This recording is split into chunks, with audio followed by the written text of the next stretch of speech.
Joint family system ہمارے معاشرے کا ایک اہم حصہ ہے۔ اس میں مرد اور خواتین حضرات، بچے بوڑھے سب ایک ہی آشیانے میں اپنی زندگی کے شب و روز بسر کر رہے ہیں۔ میں یہاں سوال کرنا چاہتا ہوں ان خواتین کا جو اس سسٹم کا حصہ ہیں اور پردے کا بھی ذہن رکھتی ہیں۔ امیر اہل سنت یہ ارشاد فرمائیں کہ کیا جوائنٹ فیملی میں بھی پردہ کیا جائے گا؟ تو کس سے، اور اس کا کوئی آسان حل بھی ارشاد فرما دیجئے۔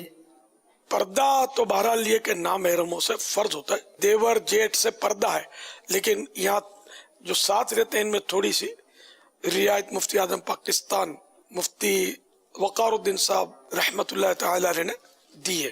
پردے کے بارے میں سوال جواب پیج نمبر 50 سے یہ جواب شروع ہو رہا ہے۔ گھر میں رہتے ہوئے بھی بالخصوص دیور اور جیٹ وغیرہ کے معاملے میں محتاط رہنا ہوگا۔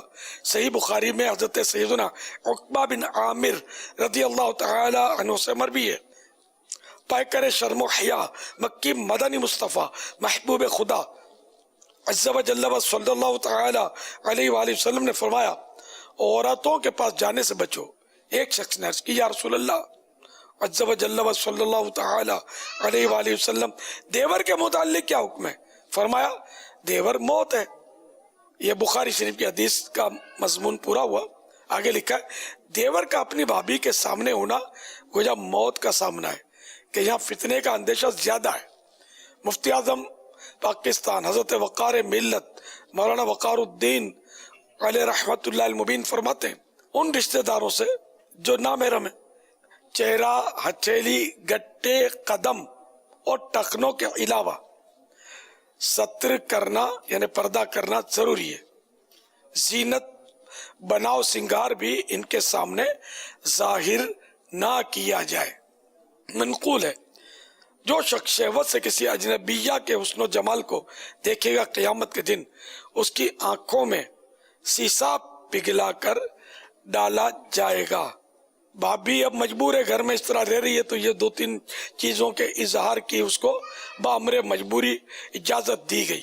تو یہاں بھی اگر جہاں ماحول اچھا ہے اور ممکن ہے تو ان چیزوں کو چھپائے، اور فتنہ فساد گھر میں ہوتا ہے تو ٹھیک ہے، ان چیزوں کی رعایت ہے، لیکن پھر بھی دیکھنے والا اگر اس کو معاذ اللہ گندی نظر سے دیکھے گا تو یہ تو گناہگار اور عذاب نار کا حقدار ہوگا، کیونکہ وہ ابھی آپ نے سنا کہ قیامت کے دن اس کی آنکھوں میں سیسا ایک دھات ہے، پگھلا کر ڈالا جائے گا۔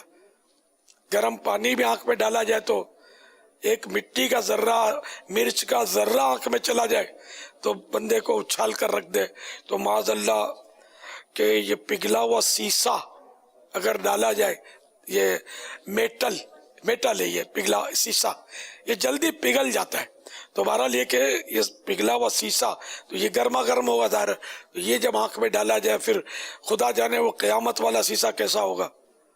ہم تو دنیاوی سیسا بھی برداشت نہیں کر سکتے کہ وہاں کے تو معاملات یہاں کے معاملات سے جدا ہیں، تو اللہ تعالیٰ سے ہم پناہ مانگتے ہیں اور عافیت کے طلبگار ہیں۔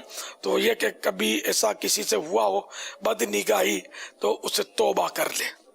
یقیناً بھابھی بھی اجنبیہ ہی ہے، جو دیور اور جیٹھ اپنی بھابھی کو ارادتاً یعنی جان بوجھ کر شہوت کے ساتھ دیکھتے رہے ہوں، بے تکلف بنے رہے ہوں، مذاق مسخری کرتے رہے ہوں، وہ اللہ پاک کے عذاب سے ڈر کر فوراً سے پیشتر سچی توبہ کر لیں۔ بھابھی اگر دیور کو چھوٹا بھائی اور جیٹھ کو بڑا بھائی کہہ دے، اس سے بے پردگی اور بے تکلفی جائز نہیں ہو جاتی، بلکہ یہ انداز گفتگو بھی فاصلے دور کر کے قریب لاتا ہے، اور دیور اور بھابھی بدنگاہی، بے تکلفی، ہنسی مذاق وغیرہ گناہوں کے دلدل میں مزید دھنستے چلے جاتے ہیں۔ حالانکہ جیٹھ اور دیور اور بھابھی کا آپس میں گفتگو کرنا بھی مسلسل خطرے کی گھنٹی بجاتا رہتا ہے۔ اللہ کرے دل میں اتر جائے میری بات۔ دیور اور جیٹھ اور بھابھی وغیرہ خبردار رہیں کہ حدیث پاک میں ہے، العینان تزنیان، یعنی آنکھیں زنا کرتی ہیں۔ یہ مسند امام احمد کی حدیث پاک کا ایک حصہ تھا۔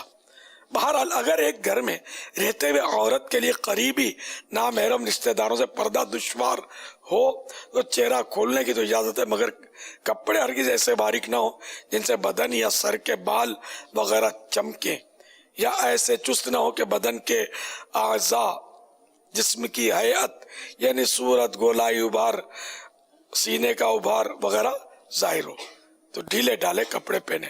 آج کل تو لڑکیاں بہت چست کپڑے پہنتی ہیں، بچیوں کو بھی چست کپڑے پہنانا تو اپنی سمجھ میں آتا نہیں ہے کہ چھوٹی بچیاں ٹھیک ہے جن کا ابھی پردہ نہیں ہے، لیکن یہ تو مجھے آج سے برسوں پہلے کی معلومات ہے کہ 2 سال کی بچی کے ساتھ بھی کسی نے گندا کام کیا۔